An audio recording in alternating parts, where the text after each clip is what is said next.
बिस्मिल्लाहिर्रहमानिर्रहीम। अस्सलाम वालेकुम नाज़रीन, मैं अहमद फ़वाद हूँ और आप मेरा यूट्यूब चैनल देख रहे हैं। अहम ख़बरों, तजिए और तबसरे के साथ आज की व्लॉग में आपकी खिदमत में हाजिर हुआ हूँ। बड़ी ख़बर और खुशखबरी है पाकिस्तान तहरीक इंसाफ के लिए। पाकिस्तान तहरीक इंसाफ की छीनी हुई नशिस्तें वापस होना शुरू हो चुकी हैं।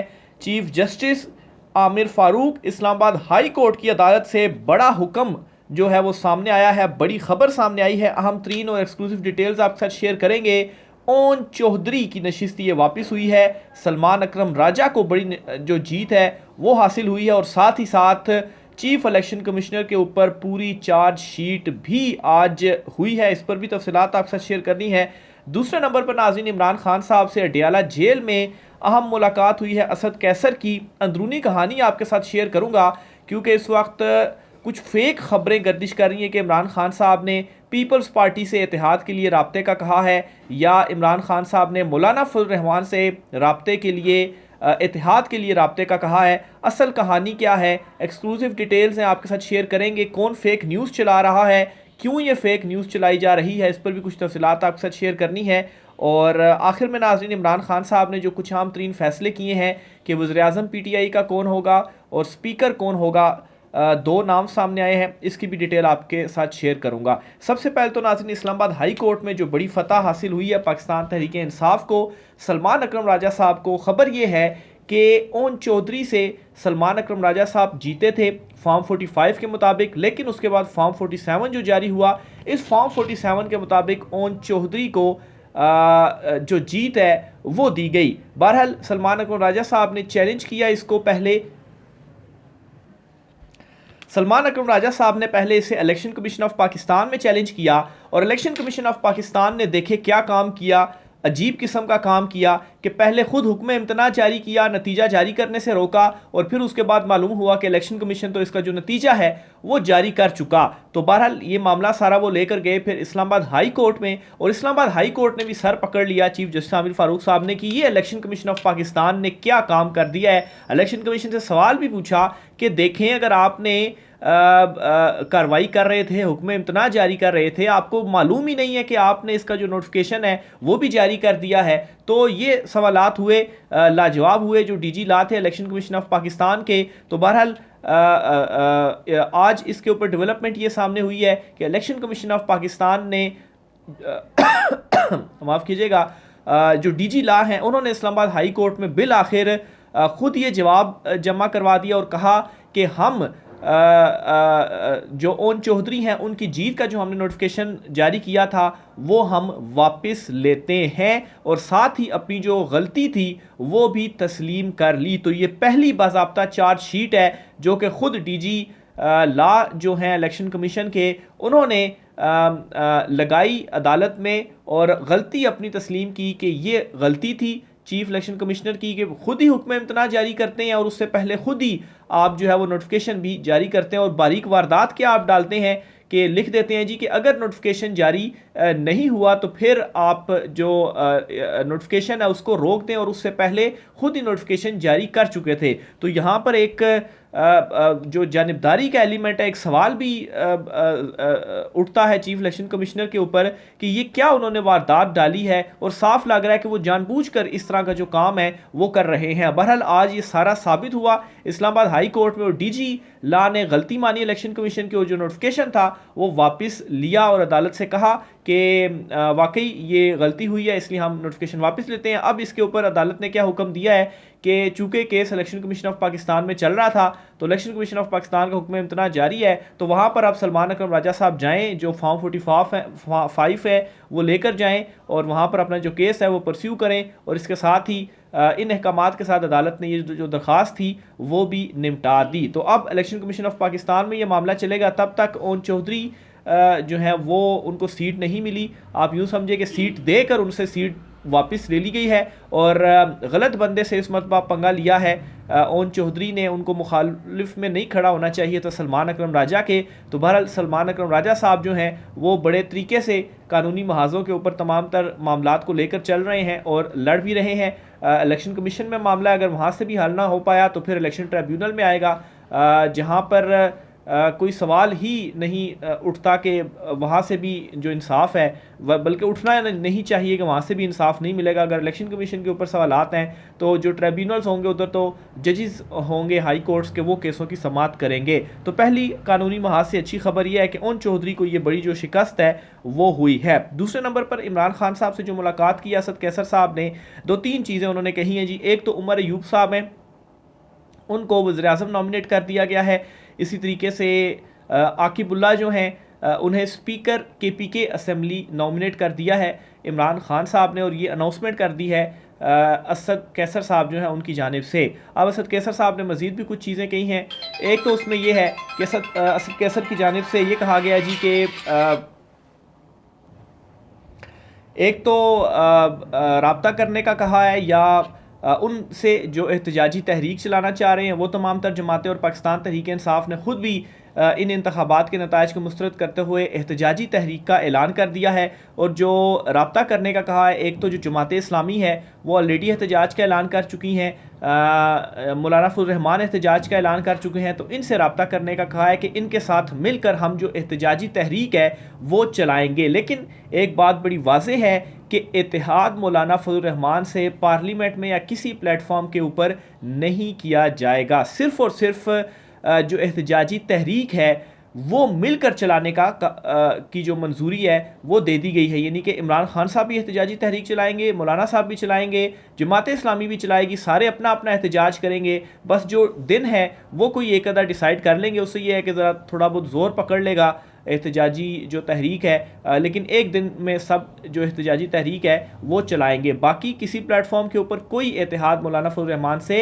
नहीं होगा। तो एक तो ये इसमें बारीक लाइन है, ये मैं वाज़ेह करता चलूँ, क्योंकि इसको इस तरह से भी परस्यू किया जा रहा है कि मौलाना फजल रहमान के साथ जो इत्तेहाद है वो शायद किया जा रहा है। फिर दूसरी फेक न्यूज़ क्या इस वक्त चल रही है जी कि पाकिस्तान तहरीक इंसाफ ने परवेज़ खटक से रब्ता किया है, KP में उनके साथ वो इत्तेहाद करेंगे। ये गालबन जियो न्यूज़ के ऊपर चली है। तो बहरहाल एक चीज़ ध्यान में रखें कि ये भी फेक न्यूज़ है, ऐसी कोई खबर नहीं है। पाकिस्तान तहरीक इंसाफ ने परवेज़ खटक से रब्ता नहीं किया और ना ही परवेज़ खटक के साथ वो कोई इत्तेहाद बनाने जा रहे हैं। तो ये दूसरी फेक न्यूज़ थी जो इस वक्त चल रही है। बहुत सारे सवालात भी इसके ऊपर उठाए जा रहे हैं। बहरहाल ऐसा कोई रब्ता भी नहीं किया गया। इसके साथ ही पीपल्स पार्टी के साथ भी रब्ते की जो फेक न्यूज़ है वो चल रही है।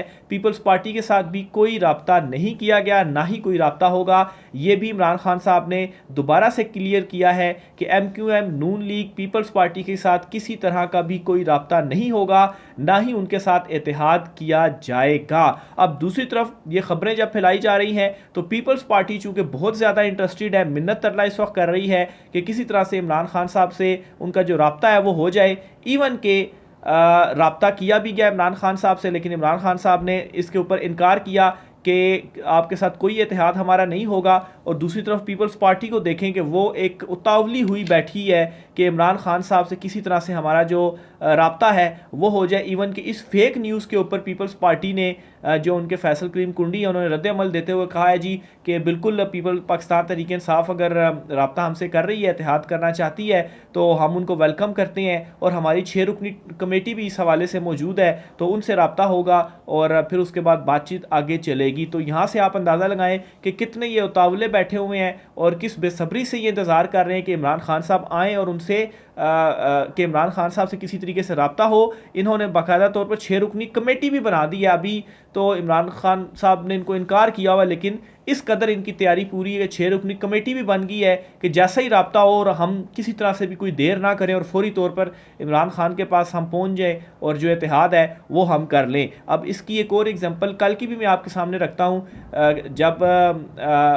बिलावल भुट्टो की ज़ेर सदारत जो इनकी कमेटी का इजलास था पीपल्स पार्टी की, वो हुआ। उस इजलास में भी ये चीज़ें अभी डिस्कस हो रही थी, तजावीज़ दी जा रही थी कि पाकिस्तान तहरीक इंसाफ के साथ जो इत्तेहाद है वो करना चाहिए। इसी दौरान ज़राए का ये दावा है कि बिलावल भुट्टो के कान में आकर बताया गया कि इमरान खान साहब ने अनाउंस कर दिया है कि पीपल्स पार्टी, नून लीग और MQM के साथ किसी तरह का भी कोई जो इत्तेहाद है वो नहीं होगा। तो जैसा ही ये अनाउंस किया तो जो वो इजलास चल रहा था पीपल्स पार्टी का वो उसी वक्त वहीं पर ख़त्म हो गया, क्योंकि उस पर डिस्कशन ही सिर्फ यही चल रही थी कि पाकिस्तान तहरीक इंसाफ के साथ इत्तेहाद किया जाए, और ज़्यादा जो अक्सरियत थी उनकी यही जो तजावीज़ थी वो दी गई। लेकिन जैसे ही ये पता चला तो फिर कहा गया जी कि इमरान खान साहब तो इत्तेहाद ही नहीं करना चाहते, यानी कि उनका जो इजलास था वो सारा धरे का धरा ही रह गया। तो ये जी कुछ फेक न्यूज़ चल रही हैं जिनकी हकीकत ये है, और ये फेक न्यूज़ इस वजह से चलाई जा रही हैं ताकि थोड़ा सा कन्फ्यूजन क्रिएट की जाए। और पाकिस्तान तहरीक इंसाफ इमरान खान साहब जो इस वक्त डट कर खड़े हुए हैं अवाम के हवाले, अवाम में थोड़ी सी मायूसी या कन्फ्यूजन हो कि अवाम कहें कि ये क्या जी इमरान खान साहब ने इत्तेहाद क्यों कर लिया है। इवन कि ये जो परवेज़ खटक से इत्तेहाद की फ़ेक न्यूज़ चली है इसके ऊपर कुछ पाकिस्तान तहरीक इंसाफ के प्रो जो लोग थे, मैं ट्विटर पर देख रहा था, उन्होंने रिएक्शन भी देना शुरू कर दिया था कि इमरान खान साहब को परवेज़ खटक के साथ इत्तेहाद नहीं करना चाहिए। हालांकि ये फ़ेक न्यूज़ थी, कोई इत्तेहाद नहीं हुआ, और फेक न्यूज़ के ऊपर रिएक्शन आना शुरू हुआ। तो इमरान खान साहब ऐसा कोई इत्तेहाद नहीं करेंगे, सिर्फ और सिर्फ एक इत्तेहाद हुआ है, और एक इत्तेहाद की जस्ट मंजूरी या आप कहें कि राब्ते की इस हद तक मंजूरी दी गई है कि जमात इस्लामी और मौलाना फजल रहमान जो कि एहतजाजी तहरीक चलाना चाह रहे हैं इलेक्शन नताइज के अगेंस्ट, उस एहतजाजी तहरीक में वो मिलकर जो है वो चलाएंगे। और इसमें भी इमरान खान साहब ने कोई नाम नहीं लिया। इमरान खान साहब ने कहा है कि जो जो जमात एहतजाजी तहरीक चलाना चाहती है उनसे राब्ते किए जाएँ और इकट्ठी एहतजाजी तहरीक चलाई जाए। वैसे तो इमरान खान साहब की एहतजाजी तहरीक के सामने दीगर जमातों की एहतजाजी तहरीक कोई ज़्यादा मायने नहीं रखती, ना ही उनकी शमूलियत से कोई ज़्यादा फ़र्क पड़ेगा। वो एक बड़ी मिसाल इस तरह से मशहूर है कि एक चूंटी होती है और एक हाथी होता है, और चूंटी हाथी को कहती है कि हम इस पुल से गुज़रते हैं, हम दोनों जब मिलकर इस पुल से गुज़रते हैं तो ये जो पुल है वो लरजना शुरू कर देता है।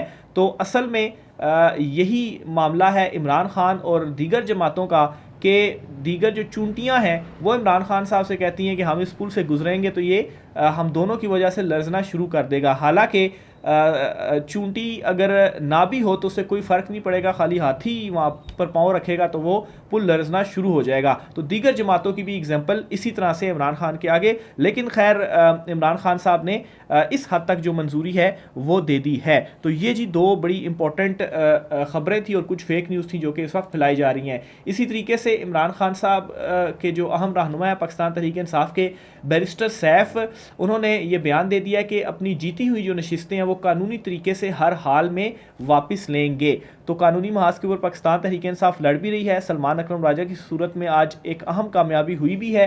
बैरिस्टर सैफ ने भी ऐलान कर दिया है कि वो बाकी तमाम नशिस्तों के ऊपर भी कानूनी लिहाज से कानूनी तौर पर जो जंग है वो जारी रखेंगे और कानूनी तौर पर इसको आगे लड़ेंगे। उन्होंने कहा जी कि मुस्लिम लीग नून की झोली में फार्म 47 के ज़रिए हमारी जीती हुई सीटों को डाल दिया गया। बाज़ अनासिर अवाम की जानिब से मुंतखब किए जाने के बाद भी PTI के मैंडेट पर डाका डालने की कोशिश कर रहे हैं। हमारी कोशिश होगी कि तमाम नशिस्तें कानून या अदालत से हासिल की जाए और खिलाफ वर्जी की सूरत में एहतजाज किया जाए। तो ये बैरिस्टर सैफ साहब हैं, उनकी जानिब से वाज़ेह ऐलान किया गया है। इसके अलावा मज़ीद वो ये भी कहते हैं जी कि कानून के दायरे में रहते हुए एहतजाज किया जाएगा और कोई भी ऐसा काम नहीं किया जाएगा जिससे अदम इस्तेकाम हो। अवाम का हम पर हक है और हम हर हालत में अपनी जीती हुई सीटें वापस लेंगे। उन्होंने मज़ीद ये भी कहा जी कि तहरीक हल्फ इसलिए उठवाया गया ताकि आज़ाद उम्मीदवार पार्टी के साथ रहें। हमारे पास कानूनी कार्रवाई का इख्तियार इसलिए नहीं कि ये आज़ाद मुंतखब हुए उम्मीदवार की हल्फ की खिलाफ वर्जी का मामला अल्लाह पर छोड़ते हैं। तो ज़ाहिर सी बात है, जब आपने हल्फ लिया है तो उसका मतलब ये नहीं होगा कि आप उनके अगेंस्ट कोई कानूनी कार्रवाई कर सकते हैं, लेकिन हल्फ लेने का मतलब ये है कि फिर इखलाकी तौर पर भी और वैसे भी अगर हल्फ ले लिया गया तो वो कैसे इसकी खिलाफ वर्जी कर सकते हैं। एक बंदा हल्फ लेता है कि मैं PTI में ही रहूँगा और इमरान खान के नाम के ऊपर वो सीट जीतता है, उसकी अपनी कोई हैसियत नहीं है कि उसको 100 वोट भी पड़ सकें।